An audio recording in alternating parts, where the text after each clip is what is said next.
Nikapata mimba, nikazaa mtoto. Nikaita Lucy Atieno. Lucy Atieno. Nilikuwa nampenda mtoto wangu. Mimi niko na message kama ananisikia, hata kama ananiona mali yoyote, arudi aone hata Samuel yake aliwacha na miezi 3. Leo ni mwanaume, ana metairi, ni mkubwa. Naendi shule, hata kama yeye ako na anaweza kuja achukue mtoto. Mimi nimeseeka. Nikakaa hapo kama mwaka moja kwa kanisa. Nisike rada ya kujua Nairobi. Nikakaa hivyo. Sasa kukaa mimi tunadanganyana, tunaenda kanisa na wadanganya mapasa hapa. Nimekutana mtu yetu huko nje, mimi tunaenda tu mambo ya wanaume. Today we have a very interesting guest with us today on our set, and she has an intriguing story of how she was married more than 20 times, and 5 of those times how dowry was paid over and over and over again. What happened, and why is she opening up about this story today? Stay tuned, because today you're about to learn a whole lot about a lady who has decided to gather all her life lessons and compose them in this interview. Karibu sana sana sana kwa set yetu. Asante. Tuambie majina yako, unatoka wapi? Jina yangu ni Veronica Okure Ngori. Okay. Nimesaliwa Siaya County. Inaitwa Uyoma Kubonga Grammar School. Na Mzee Joseph Ndere na mama Jennifer Dera. Okay. Ndio nimesaliwa huko. Wewe ndio mtoto wa kipekee ama ulikuwa na ndugu na dada? Mimi ni mtoto wa kwanza, first born ya mama, alikufa mimi second, lakini sasa nikaa kama first wa kwanza alikufa. So ndio pasi ya hiyo nyumba. Baba alikuwa na wake 4. So life ilikuwa aje pale Bondo ukigrow up? Nikigrow nilikuwa tu kama wakati huo wasichana walikuwa wanapelekwa shule. Sasa mimi nilifichana na wale wengine wakienda, nikasoma mpaka class 3. Class 3 baba akasema wasichana wasome, tunachunga ng'ombe. Hakuwa na vijana. Nikachunga na walikuwa mama, wasichana walikuwa wakubwa wa mama mkubwa. Sasa vile hao ni wakubwa, kufika hapo age kama 13 14 hivi, nikaanza kukimbizana na waume sababu wananionyesha pita hii, siendi shule, tunaenda tu kwa wanaume na hawa. Nikajua mambo ya wanaume. Alafu niliitwa jina ya mama yangu, familia yao. Alikuwa na vitu visambwa ya ugonjwa tunaita na jugi na Kijaluo. Hii inamaanisha nini? Hii ninafanya wewe unakuwa kama wasimu. Ujielewi. Sasa hiyo kitu ilifufuka kwangu, naanza kutoroka nyumbani, natembea naenda kwa boma ya watu, nasema mama yangu amenifukuza, mimi naenda kwa baba yangu Nairobi. Nakuja Nairobi mguu. Sasa sijui. Sasa mtu unaenda wapi? Sasa mtu kusikia ati mtu naenda Nairobi mguu na ni msijana tu mdogo. Sasa mimi naambia, kaa hapo lala hapa ndio kesho uende Nairobi. Wanaenda kwa soko kutangaza. Iko mtoto nimerogota, anasema naenda Nairobi mguu, mama yake amemfukuza. Mama anasema, ni mtoto wangu, asiye pia anatafuta kwa masoko. Ni mtoto wangu anatafuta na manguo. Anapewa hiyo, mama anasema niko kwake nguo, analeta kwa ile, anasema hii nguo mama yako ameleta, atakuja kukuchukua kesa kupeleka Nairobi. Na danganya hivi sababu mimi sasa kichwa yangu sio poa. Mimi nakaa, mama anakuja ananirudisha nyumbani. Hiyo kitu ilinisumbua mpaka anko yangu kaambia mama yangu, ile jina uliita mtoto ndio nasumbua mtoto. Tumpeleke pale atatengenezwa hiyo jugi. Sasa nikapelekwa huko. Kupelekwa mimi nakaa hapo, baba ako Nairobi. Baba anakuja anapata mtoto wake mpeleka kwa hiyo jugi, mambo ya masaitani. Anasema familia yao hana hizo vitu, hataki hizo vitu. Na sisi yake alikuwa ameoleka area hiyo, nilipelekwa kwa familia ya watu. Hiyo mtu alioa msichana ya Ubondo Mumbo, familia hiyo jugi kubwa. Sasa akasema hapana, mtoto wangu hawezi kama vitu kama hizo. Akaenda kwa sister yake, aliolewa area hiyo Sakwa. Lakini niko na msichana yangu ameletwa hapa kwa Gunda. Na ni mkuu, mimi nataka tu mtu kunipea mali. Unajua kijana anaweza kumchukua, anipee mali. Akaenda kwa hiyo mzee anaitwa Nyakongo Sagimu, alikuwa na kijana alikuwa anakataa kuoa. Anaenda tu na wanawake ya wenyewe. Nasema niko naye, na mzee alikuwa na mali mingi. Vijana akapeleka mali kwetu. Mimi sijui. Alafu singine wanapita wakaenda barini, vijana walikuwa wanapenda kupita kwa hiyo boma. Au boma watu walikuwa wanaleta wengi, wagonjwa, wasichana, watu wa aina gani. Sasa ndio kijana akasema, sasa unalenga utusalamina. So huyo Nguka ndio bwana yako. Ni Nguka sasa hivi. Nguka anaitwa Nguka. Hiyo bwana alinioa Nguka.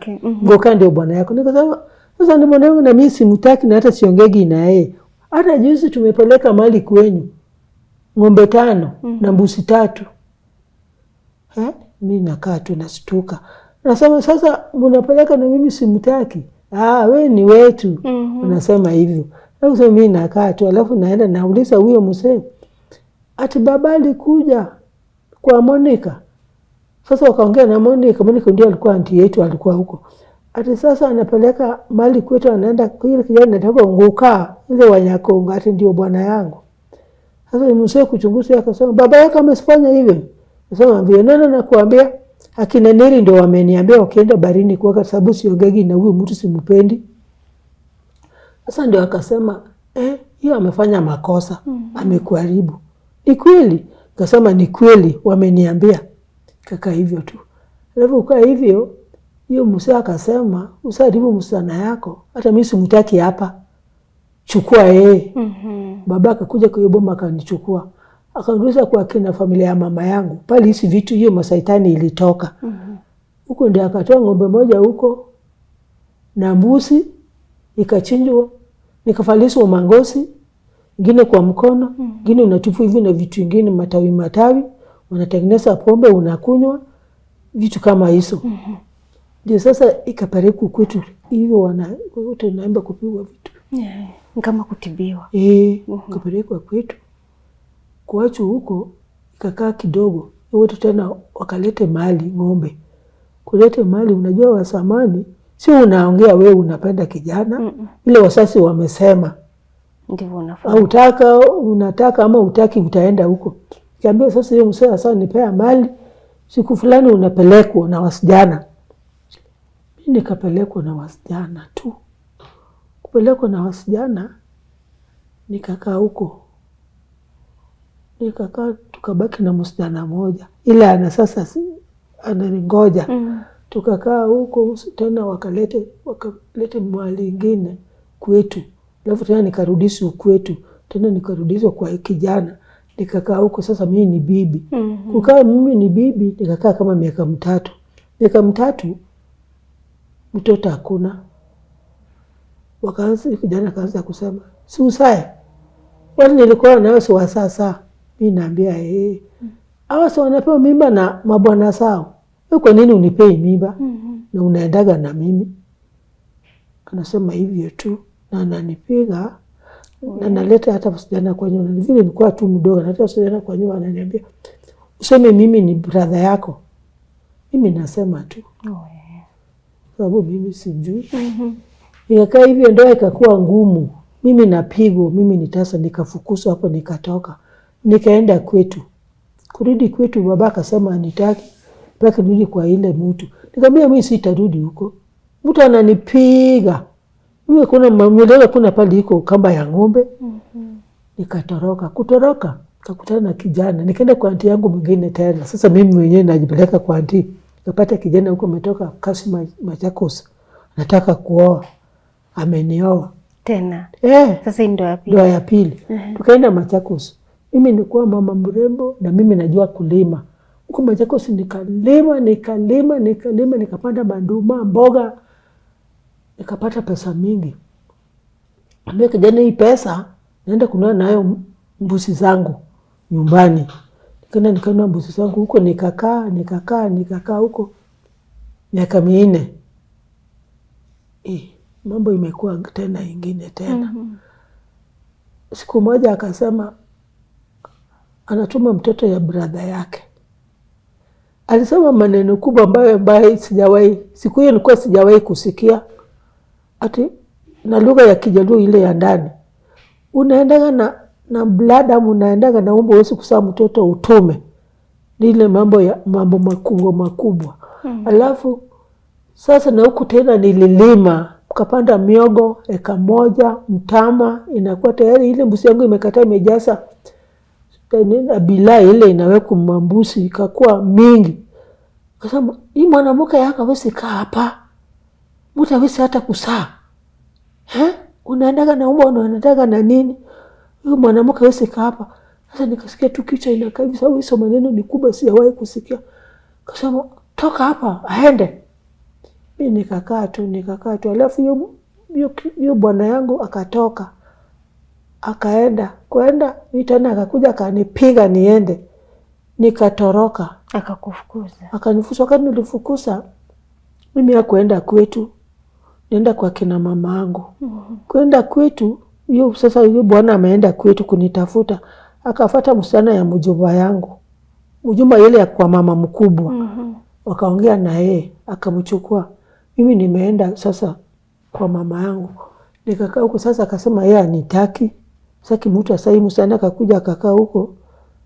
Akapata mimba, akasema mimi tena sasa si mimi sitakikani tena sasa. Sasa vile mimi sitakikani tena, nikaenda tena nikapata kijana. Na mimi nilikuwa mtu wa raha. Mimi ni mtu wa raha, najua hata kudance. Allah. Nilikuwa na dance. Wanaume wananipenda. Mimi pia nawapenda sababu mtoto hakuna. Na sababu walikuwa jina yangu ingine nyumbani naitwa Consolata Kelo Twist. Nijuaga kudance twist. Kwa na dance hiyo kabisa. Tena huko tena nikapata ndoa. Sasa ni ya 3. Nikaoleka. Kuoleka kuenda huko. Wasee wanajua kuangalia. John, unaoa huyu? Hata huyu si msichana. Anasema unasoma sana, mimi nampenda, ni bibi yangu msichana mdogo mrembo hivi. Mrembo tu. Mimi nampenda. Hapana. Unajua sisi nimekaa hapa kama miezi 2. Hapana, akasema hapana, mimi nampenda. Akakaa, tukakaa. Akaniambia niko na pesa, naenda kununua ng'ombe napeleka kwenyu hata kama hao wanakataa. Amepeleka mali kisiri. Tukakaa kukaa hivyo. Hapana, mambo ya mtoto ilikuwa kisirani tu. Ni maneno mimi hakukuwa ati mimi na goigoi, mimi najua kazi zangu. Tena mimi kaa niko na bwana wangu, sipendi mabwana wengine, ni huyo tu. Lakini sababu ya kukosa mtoto ilikuwa hiyo tu kisirani. Imenitoa tu. Nasema tu hapana, hata kijana nasema hapana. Sasa yangu amesema hata wewe sasa uwezi kaa hapa. Sasa wewe enda tu. Mimi nasema sasa naenda na ninakuja kuoleka. Sasa hii ni shida gani niko nayo, na mimi hata si mchawi. Si hivi kitu ya mtu. Sasa ilikuwa hiyo inaniuma sasa, na sindo nitafanya nini? Nikaamua sasa, nikatoka nikasema mambo ya kuoleka hata nisaoleka na wanaume wengi hata siwezi kuhesabu ni ngapi. Au wengine ya raha hivyo. Mimi naenda wanapeleka mwali na wawacha. Mimi nikaenda Kisumu nikakaa miezi 3 bila kuongea na wanaume. Msichana mjomba wangu akaniambia unakaa hivyo na watu hao wana kwa raha zao. Sasa ndio nikakuja Nairobi. Mama mwingine akanichukua akanileta Nairobi. Kuja Nairobi nikaingia kwa kanisa. Kuingia kwa kanisa nakaa hapo tu. Sasa najifanya mimi ni wa kanisa. Hiyo time huko ukienda kanisa kikutaka ni kutafuta. Sababu sina pale nitaingia. Ningia kwa kanisa tunafichana huko, tunaenda kwa wanaume, na danganya naenda kuona mtu mwingine hapo, naenda kwa wanaume. Alafu hawa iko wasichana wengine wanatupeleka town, tunakaa kwa mabaa hivi.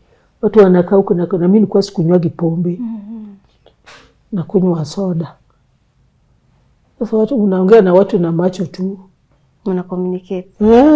Pale mnakaa. Wengine wanakaa, kuna wengine wanakaa saidi kwa mesa, unaenda unatoka hii mesa unaenda mesa ile. Unakaa tu hivyo. Alafu mimi nikakaa hiyo na maisha hiyo, nakaa Nairobi hapa, nikafanya tu mambo ya kwenda na wanaume ovyo hivyo, kwenda na wanaume. Sasa ile alinioa, ile alinifukuza, ile Kikuyu hiyo ngoni natumia jina yake ni Kikuyu. Sio Mjaluo. Huyo ndio alinioa sasa. Ile alinioa sasa nilikuwa nampenda zaidi. Sasa kumpenda akasema anataka mtoto. Nikamwambia enda utafute msichana uoe. Hata mimi nataka mtoto na nimekosa. Ulimwambia ukweli? Sina vile nitafanya. Akatafuta msichana na na mama ingine ya familia yao kutafutiwa, akaletwa msichana wa class 8. Tukakaa siku hiyo anafanya kazi Nyahururu, alikuwa district police officer huko Murang'a County. Sasa akaleta hiyo msichana kukuja kukaa kidogo, mimi nilikuwa nyumbani. Sasa nikarudi Murang'a huko. Msichana akapata mimba. Kupata mimba, msichana akasema Jaluo ni wachawi, sababu asapata mimba nitamuroga kufa na mimba. Sasa siku hiyo bwana alinipiga mpaka akachukua hiyo bibi pia akaenda akaficha. Nao mimi nilikuwa na nguvu nyingi. So ile ndio kuficha hiyo bibi yake, nikamwambia leo nakuwa, sababu ulinipoteza wakati ya tumenioa na wewe hujanioa, na mimi nikusema ulete bibi atusalie watoto. Nikachukua kisu, akapiga magoti, kaniambia na Kikuyu, wewe mwana wito dagu dhaidha duka jurage. Lakini familia yetu hakukuwa mtu ameua mtu, hata amedunga na kisu. Nikamwambia kama ningetoka familia kuwa ningekuua. Kumaanisha na Kiswahili, wewe mtoto yetu na kuomba usiniue. Vile aliongea hivyo na Kikuyu. Alafu akanibeba akanipeleka kwa polisi Murang'a. Alafu kupeleka polisi Murang'a, wakakuja kwa nyumba. Polisi moja kumbe ni Mjaluo na moja ni Kikuyu. Akaambia wewe bibi yangu nakuaga mzuri lakini sijui ni nini.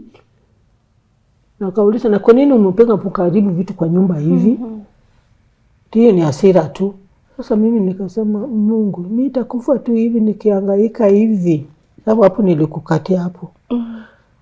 Ndio nienda kwetu, akaniwacha akachukua bibi akapeleka sasa nyumbani Nyandarua kwao. Sasa nikabaki kwa nyumba. Sasa nikafikiria hii mtu. Sasa hii polisi walikuja na huyu polisi mwingine akaniambia, sasa tunaongea Kijaluo. Hiyo mtu atakuua. Fikiria vile utarudi nyumbani. Sasa hiyo ndio najua hiyo polisi mmoja kumbe ni Mjaluo. Vile utarudi nyumbani. Sasa nikafikiria tu vile alichukua bibi akapeleka nyumbani akaniacha hapa. Kwa tu na pesa kidogo. Nilichukua tu manguo zangu. Hakuna kitu yake nilichukua. Nikachukua tu manguo zangu nikakuja Nairobi kutoka Murang'a, nikakutana na mtu wetu kutoka Mombasa. Nikamdanganya. Wakati kwa basi ngine naitwa Mawingu basi. Nikamwambia mimi nilikuwa na pesa na nimeibiwa hapa town. Machakos hapa country bus. Sasa sina vile nitaenda nyumbani. Kanilipia gani mpaka nyumbani.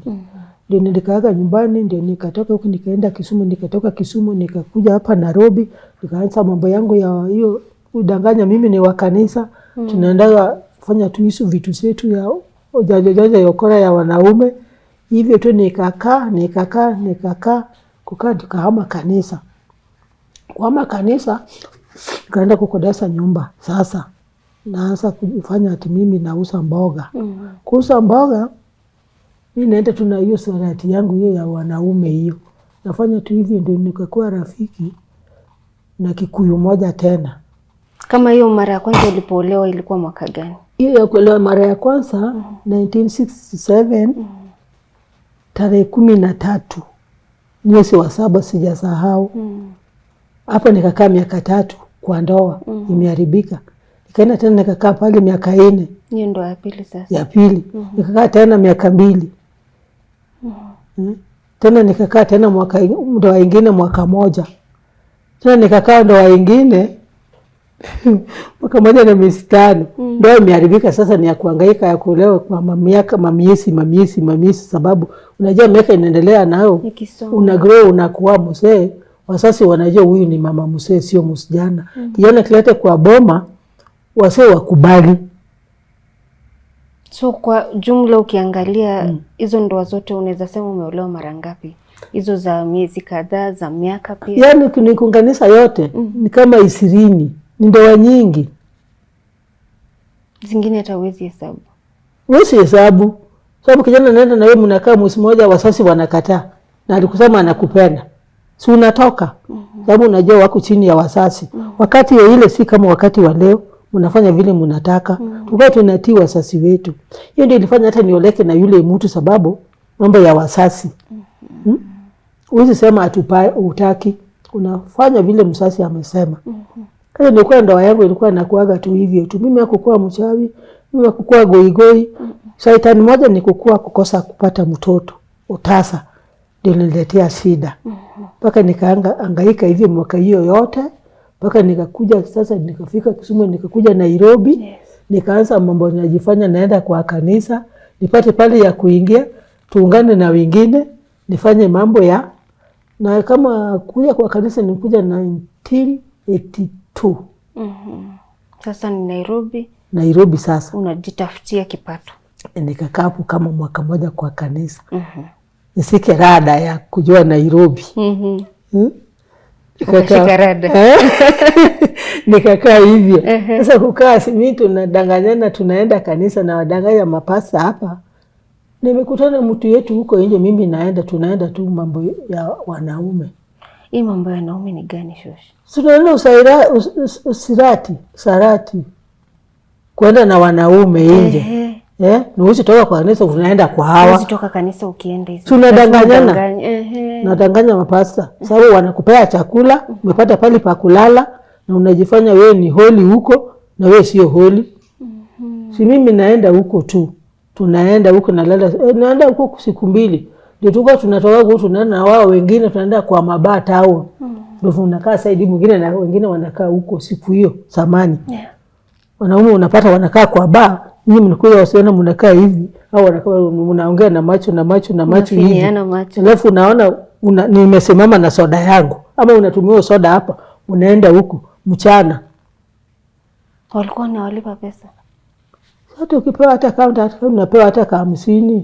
Si umepewa pesa na soda na umekula. Na umebaiwa soda. Ama 100. Siku yako kwa mambo mingi ya leo. Si sasa umepata mwanaume unatengeneza siku tena kesho utarudi. Ama saa nyingine mnalala huko. Hata siku 2 na mnaambiwa pasa mimi naenda kulala siku 2. Ndio nipate pale wa kurudi tena wa kuingia. Nimefanya tu hiyo kazi, nikafanya tu hiyo, alafu sasa nikakaa mwaka moja pale kwa kanisa, nikasema naenda kukodesha nyumba yangu. Nenda kodesha nyumba yangu sasa, naanza tu kuuza ambao. Sasa mimi niko nyumba yangu, wanaume wanakuja. Alafu sasa nikapata mwanaume mwingine moja. Anafanya kwa posta. Sasa namweka kwa nyumba. Alafu hao wengine na wadanganya. Umeolewa? Uko na mwanaume kwa nyumba, lakini bado unaendelea na ile shughuli. Ni rafiki sasa, kwa sio kuoleka. Si mbona wenyewe wa Nairobi. Si unakaa tu. Sasa mimi naambia wengine ati, si mimi nataka kuja kukuona pale, unasema hapana, usikuje. Kwa sababu kuna mwanaume. Mimi hapana, useme ni mwanaume. Mimi naishi na brother yangu. Na hiyo brother ni mkali, na ako na bibi. Uwezi kuja huko. Ukitaka tunakutana nje. Sasa tunaenda tu nje huko. Na mimi narudi tu hapa niko na huyo mwanaume. Sasa huyo mwanaume analipa nyumba. Mimi nafanya biashara zangu. Na hajui kwamba ukienda kule nje. Hajui, sio ameenda kazi mchana. Na mimi pia naenda mambo yangu mchana. Si mambo ya usiku. Si mchana. Sababu na siwezi enda kulala nje sababu brother yangu ni mkali. Sasa hii bwana ndio brother. We. Ni mkali. Sasa na wanaume narudi nakaa tu. Akikuja ananipata nisarudi nakaa. Niko tu. Nataka kuja kwa hapana, brother yangu ni mkali, atakupiga. Sasa nje pale nilifanya tu hiyo kazi. Mpaka siku moja nikapata rafiki Kikuyu tena mwanaume. Ndio nilipewa mimba nikazaa mtoto 1996. Ndio nilipata mtoto. Sasa nikakaa na mtoto wangu. Sasa naanza kukaa mama mzuri. Sababu niko na mtoto nalea. Sijatibiwa na mtu. Lakini kwa naendaga mahusiano nafikiri naambiaga Mungu nipee mtoto ile unapenda, unaona inafaa mimi. Sikuchagulii nataka mtoto. Na sitaki kuiba ya mtu. Nikapata mimba nikazaa mtoto. Nikaita Lucia Tieno. Nilikuwa nampenda mtoto wangu. Mtoto kama miaka 3 nikabeba nikapelekea mama yangu nyumbani. Nibaki Nairobi nikitafuta. Mtoto akule aende shule. Na saizi hiyo kazi yenye ulikuwa ukifanya bado ni hiyo tu? Sasa hiyo sifanyi sana sababu naogopa. Naogopa sababu naambiwa ukifanya kazi hiyo sana ugonjwa iko, lakini hakuamini sana ugonjwa iko. Hiyo ndio time sasa walianza kutaja ukimwi. Hata ugonjwa iko na hata tuoni ni kitu. Hiyo wanasema ati si tuwezi kula na karatasi. So ogopi kitu. Ogopi kitu, unaendesha mambo yako. Naendelea tu hiyo. Mtoto akakaa nyumbani mpaka mtoto akaingia shule. Mimi niko Nairobi. Na nataka tu kuona mtoto. Siku nyingine nilikaa miaka mtoto nikeni mtoto anijui. Mtoto akaa tu nyumbani mpaka akasoma. Kusoma tena mtoto amekuwa mkubwa. Sasa mtoto amefanya class 8. Brother yangu akaniambia mtoto yako amefanya class 8, fikiri vile utasomesa mtoto. Nilikuwa nisajoana na bwana mwingine alinioa tena, alikuwa ananipendaga. Vile niliwaambia yeye mtoto amepita mtihani, akaniambia lete mtoto huko asome. Mimi nikipeleka mtoto boarding shule, akatafuta mtoto boarding go South Nyanza, shule nyingine Kamiji. Mtoto nikaingiza huko, nikawacha mtoto. Kwa napeleka mtoto huko, mtoto wako na mimba. Kwa boarding school na mimi sijui. Mtoto kusoma tamu ya kwanza, ya pili, mtoto amefukuzwa shule. Sasa inabidi nitoke Nairobi. Mtoto ananiambia nimtoe mimba. Nikamwambia nani? Mimi sijakutuma kutafuta mimba. Mimi nilikutuma kusoma. Ukikuja na mimba, weka ukufe kifo ya wamama wale ukizaa. Na ukitoa usirudi kwangu. Mtoto akafungulia. Sasa mimi nakaa nyumbani sababu wako na mimba. Nimekutana na mama mwingine amenipeleka kwa kungoja mama yao huko nyumbani huko South Nyanza, ndio mimba pia ya Musliani ifanye nini? Ikuwe isaliwe. Nimekaa kwa hiyo boma, mtoto akakaa hapo akazaa mtoto. Kumaliza kuzaa mtoto Samuel. Nilibatiza mtoto Samuel. Akaniambia, akanyonyesha mtoto miezi ngapi? 3. Akaniambia, mama, mtoto sasa ni mkubwa, nataka kurudi shule. Mimi naambia, unarudi shule mtoto miezi 3? Mama, mimi narudi shule, wewe ukae na mtoto. Kamjaribu kumwatasa akakataa. Vile alitoka ananiambia baada niende kwa rafiki yangu na mimi kurudi kesho nitaenda shule. Vile alienda kama mtoto iko na miezi 3 mpaka leo. Mtoto wako grade 8. Samuel wako grade 8. Sasa mimi nilikuwa nafulia watu na mtoto akapata shule ya sponsor. Kama mdogo. Nilikuwa nalipaga shilingi 300 kwa mwezi. Ameenda naye mpaka grade 7. Kwa grade 7 wakasema CBC ni bei ya juu. Serikali nataka andike mwalimu waine wana pesa. Sasa kila mtu achukue mtoto wake. Sasa mimi nachukua mtoto wangu. Wewe ni mjukuu sasa. Samuel. Kuchukua Samuel sasa angekuwa grade 8 saa hii. Sasa mimi nasindwa. Mimi nasema sina pesa, natafuta gava, wanataka pesa. Mimi sina pesa. Hao wamemwacha. Mtoto yuko kwa nyumba. Ndio sasa huyu mtoto ya mama mwenzangu huyu alinipeleka kwa hiyo watu. Hiyo watu walinioji kwa pasta. Ndio nikajua mambo hii. Mtoto ako kwa nyumba hata kukula ni shida. Sasa huwezi fanya hiyo kazi pia ya kufua. Unaona mkono ilifunjika, nilianguka ikafunjika, nikawacha kazi ya kufua. Nyumba naishi ni ya kukodesha. Hata sasa ni miezi 8 sijalipa. Lakini hata nikipataga 500 na usaga vitu kama njugu. Na iendi.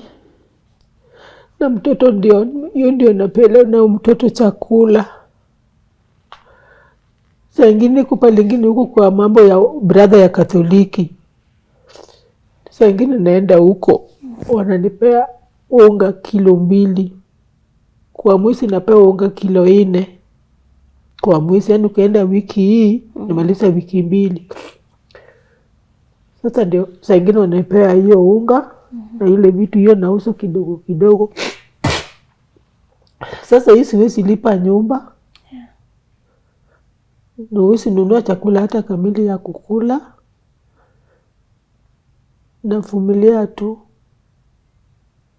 Saa ingine naenda hata kwa mkanisa ingine kuomba, sababu kanisa yetu hawezi kukupea kitu. Naenda tu kanisa ingine hata kwa huyu msichana yangu. Sasa nikifika huko basi nasema mama amekuja na ako na mtoto kwa nyumba na mtoto naenda kulala njaa. Alafu saa hiyo mimi nachangiwa, napewa pesa na nule mtoto chakula. Lakini saizi mtoto haendi shule. Haendi shule. Na kwa nyumba na ngende grade 8. Sasa mambo nasumbua ni mambo ya nyumba na mambo ya mtoto, sababu mtoto mwanaume kama hawezi kusoma, si maisha yake imeharibika. Ndio ilifanya nikuje na yeye Nairobi, sababu huku nyumbani watu walikuwa nataka chunge watu nipeo 500. Na mimi sio mlevi. Mambo ya 500 mtoto ataanza kwenda na wanawake kama yeye bado ni mdogo, sababu mtu wa kuchunga ng'ombe anaenda na wale wengine kutoka nchi nyingine. Sasa anakuwa tu ya kutero wanawake wale bwana sawa wamekufa kama bado wadogo kama yeye. Ndio nilikuja na yeye Nairobi mtoto yangu asome. Sasa vile nilikuja ndio alipata hiyo shule ndio imemwacha. Sasa kukula ni shida, lakini nguo tunapewa kanisa ingine iko, tukienda tunaendaga saa 8 jioni, saa 8 kama Sunday. Iko siku ingine wanaletea watu nguo kama kwa mimi niliona nikawaambia shida yangu. Ingine wanasema kuniita ati nguo ingine imekuja hapa chagulia mtoto, hata saa ingine napataga hata yangu. Nafaa sababu sasa nimeseeka, nilikuwa nafikiria nakula dunia. Dunia ndiye inanikula, imenimaliza, sababu mimi nilikuwa nitakaa hivi nikosa hata mtu ya kunisaidia, ya kunipenda hata kama mwanaume, sababu hiyo iliniharibia mambo ya utasa, ndio iliniharibia kukaa na mabwana. Sio kitu kingine. Mimi si mchawi, mimi sio goigoi. Mambo ya kukosa mtoto ndio nililetea sisi, na tangu nilizaliwa sijakaa na maisha mzuri. Ni kuhangaika tu, naliaga tu hivi, nasemaga Mungu nitalia mpaka ni sababu kama nilipata mtoto yangu Lucy pia alitoroka akaniwacha na mtoto. Hata sijui pale alienda, lakini naona tu sio kukufa. Najua ako tu. Unajua ako hai. Najua tu ako hai, lakini kusaidia mtoto, hata kulipa nyumba, hata kukula. Na watu wangu walinitaka wakaniacha. Hakuna mtu nauliza mambo yangu. Na mama yangu alikufa, baba yangu alikufa. Hiyo bwana alitangulia, hata kuna walikufa. Mimi niko tu na Mungu na watoto wa mama wenzangu. Sio familia. Kuna familia kuna haja na mimi. Ni watoto ambao siwajui mama yao. Ndio unaweza kunionea huruma. Nilipewa kitu nikule. Hata mafasi. Lakini mtoto yangu Lucy alipotea, lakini namuomba pali yako. Saizi kama anakusikiza uko na message gani kwake? Mimi iko na message kama ananisikia, hata kama ananiona mali yoyote, arudi aone hata Samuel yake aliwacha na miezi 3. Leo ni mwanaume, ana metairi, ni mkubwa. Naendi shule, hata kama yeye ako na anaweza kuja kuchukua mtoto. Mimi nimeseeka miaka 70, karibu 71 saa hii. Sio sifanye kitu saa hii, sina nguvu.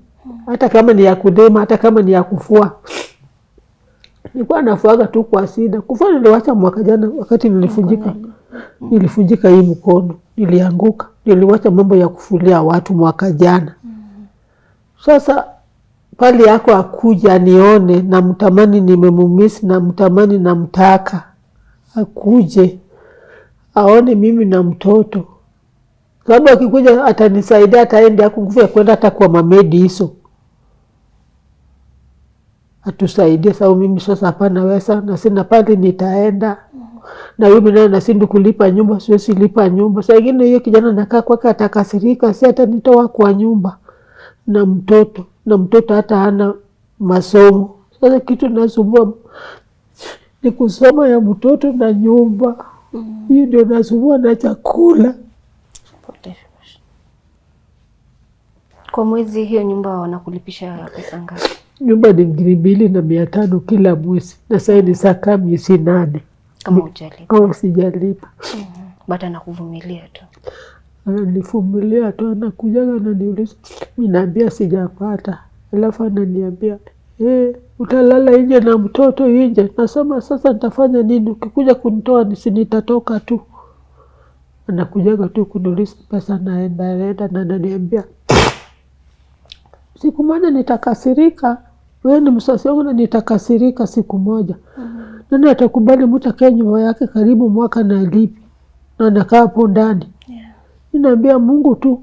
Mungu anajua vile Mungu atafanya, sababu mimi sina uwezo na sina mtu mbele yangu na kando, sivyokuwa tu ni Mungu ndio yuko mbele yangu na kando.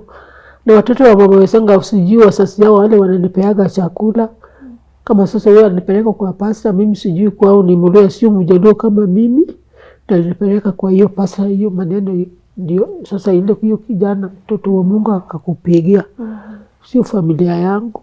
Familia yangu wanangoja siku ile nitakufa ndio wakuje wanishike, lakini washughuliki na mimi.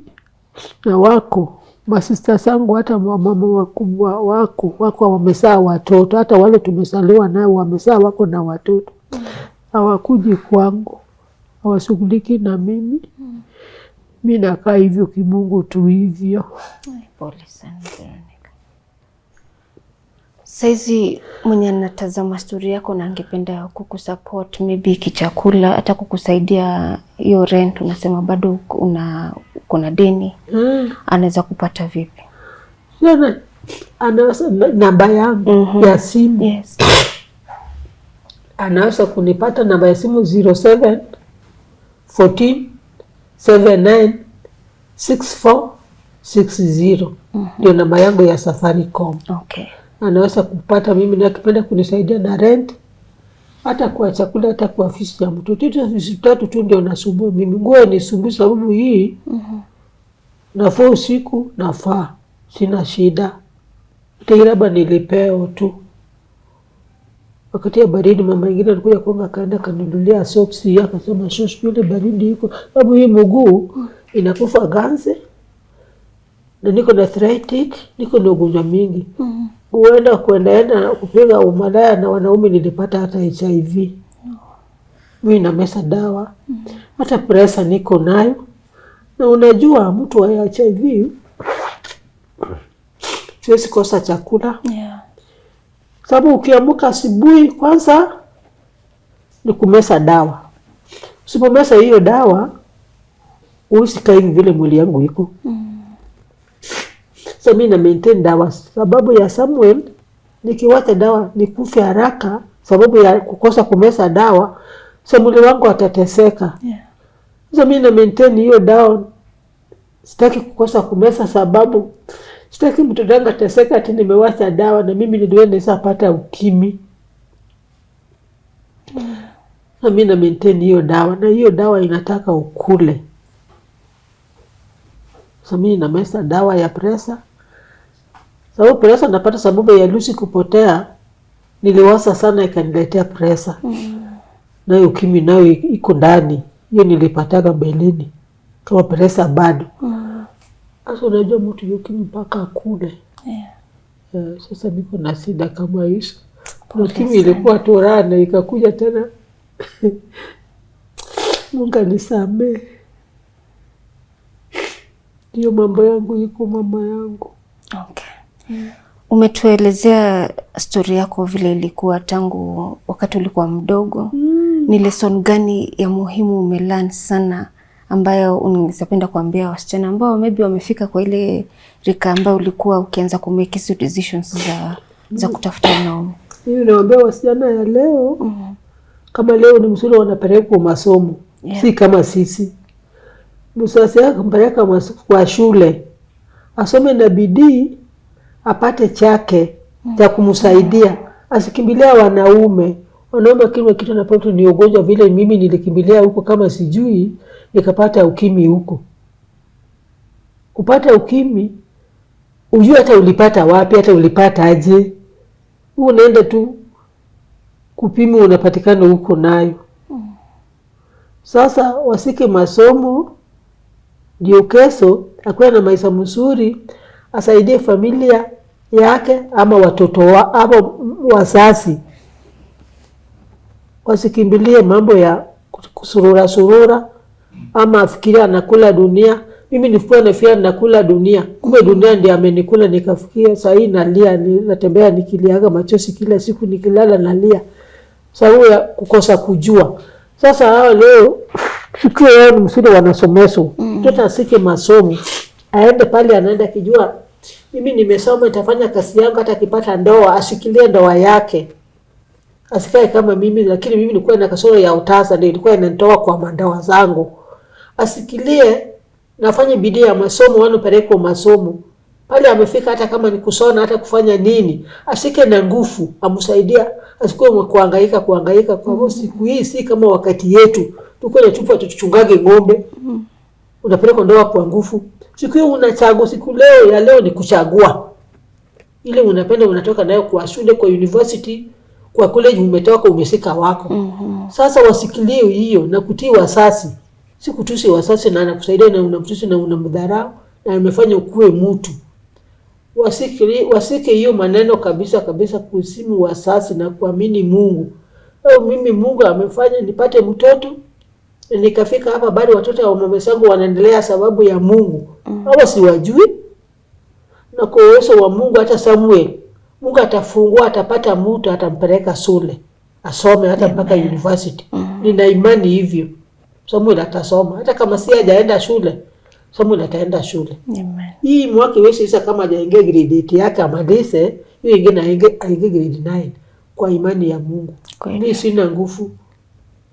Na kulaga kimungu, na lala kimungu, na tembea kimungu. Sababu hii vile natembea na miti ni ugonjwa arthritic. Naitwa arthritis. Ndio imeshika mguu. Huko imekufa ganzi mguu nikikanyaga. Sasa ndio hiyo. Ukimwi ndio hiyo, wewe mtu mmoja uko na mgonjwa 3 kwa mwili. Lakini Mungu atatenda. Hata kwa hizi shida zote una afford kusmile. Na appreciate that. Sasa utafanya nini? Na imekuja. Sababu usipokuwa hivyo, si utajinyonga. Utakuwa na stress. Hauna chakula. Una rent. Hauna fia mtoto. Si ukiweka roho utajinyonga. Na mimi sitaki kujinyonga sababu ya Samuel. Sababu Samuel hana mtu. Baba yake sijui alisaliwa ni bwana gani. Hakuna mtu hasa kuja kuniuliza mtoto ni wangu. Mimi sijui. Sijui baba yake. Namuona tu. Tangu alisaliwa kuna mtu amanidai. Tangu niliwachona miezi 3 leo. Leo ako na miaka 12. Hakuna mtu hasa kuja kuniambia mtoto ni wangu. So ni wewe tu. Ni mimi tu. Sasa ndio naambiaga Mungu anisikilie. Hii dawa ya ukimwi nimesa kabisa sababu ukimwi inaua. Sasa nikikaa mwezi mmoja bila kumesa hiyo dawa inakufa. Na tutaki hivyo. Na sitaki hivyo Samuel ateseke sababu nakufa, hiyo kifo ya ujinga. Sababu kifo inaningoja. Na kliniki kuja ya Mungu hata leo hiyo ni ya Mungu, lakini ya kujifanya. Na mimi najua vile hali yangu iko. Mimi siwezi kubali. Ndio naona mimi nakaa hivi. Uko strong. Hata nikikunywa uji. Sikuwagi na sukari. Na mwanga sibuhi nachamusa maji moto. Hii maji moto nakunywa kikombe ngapi? 2. Alafu nachukua maji ingine baridi nimechamusa na makaa yangu na mesa nayo dawa yangu. Natembea nikipata kitu nitakula. Nikikosa nasinda hivyo, napata kidogo napea mtoto. Mtoto anasema mama si ukula, nasema na mdanganya hata. Mimi ni saa kula. Sasa ile ulienda kuchasa nilikula baba. mama ulikuwa na yeye na mimi nampea kidogo anakula. Tunakaa hivyo tu. Lakini Mungu anajua. Pole sana Shosh.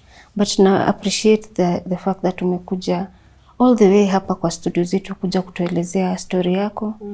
Na kitu kingine umetu-encourage sana kwamba unaweza pia kutabasamu, kusmile hata kama uko na hizi changamoto zote. Inapea watu wengine hope. Hata wale wanapitia changamoto wanaona all is not done. Kuna hope. Na pastor. Ukiweka kwa roho sana, ufikirie sana, utakufa. Sasa hata kama ni ngumu, saa nyingine uendeke kwa Mungu, umwambie Mungu ni nini akutoa, ukae kama hizi vitu iko na iko. Sasa ndio unapaka usimaili ujifanyage tu, lakini vile unasikia ndani ni aliyo juu ndio anajua. Kweli. Sasa yule nafanya saa nyingine na chaka saa nyingine na lealia. Sababu nasikia uchungu ndani vile maisha yangu nilikuwa msichana mrembo na tena narudi kuwa na hii shida yote. Na wale kwa sura mbaya mbaya walihisi vizuri, wamesao, wanakaa maboma sao.